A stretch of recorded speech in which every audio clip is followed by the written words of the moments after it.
দিন ধরে যে পরিমাণে গরম দিচ্ছে সেই জন্য কিন্তু কোনো কাজেই মন বসছে না। তবুও বসে থেকে কি করব, এই জন্য কিন্তু যে কালার করা বাকি ছিল সেগুলো কিন্তু একে একে দেখো আমি প্রত্যেকটা জিনিস কালার করে ফেলেছি, সেগুলো তোমাদের সাথে শেয়ার করব। তো দেখো সব ময়ূর, হাঁস, খরগোশ, টিয়া পাখি প্রত্যেকটা আমার কালার করা হয়ে গেছে।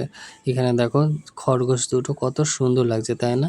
কালারগুলো কীরকম করতে পেরেছি তোমরা কিন্তু অবশ্যই জানিও। ছোটো ছোটো এই খরগোশ দুটোকে কিন্তু পাশাপাশি বসালে খুব মিষ্টি লাগছে, তোমাদের কেমন লাগছে অবশ্যই কিন্তু জানিও। এর পাশাপাশি আমি কিন্তু আরও সমস্ত কালারগুলো তোমাদের সাথে দেখাচ্ছি। দেখো ছোট্ট ছোট্ট দুটো হাঁসও বানিয়েছিলাম। হাঁসগুলোকে কিন্তু আমরা সাধারণত বাচ্চাদের খেলার সরঞ্জামের মধ্যে দেখে থাকি। তো যাই হোক, হাঁসের পরে কিন্তু দেখো এদিকে চলে এসেছে ময়ূর। ময়ূরগুলোও কিন্তু আমি কালার করেছি নিজের মতন করে। কালারগুলোকে কতটা ভালো করতে পেরেছি জানি না, তবুও চেষ্টা করেছি নিজের মতন করে করার।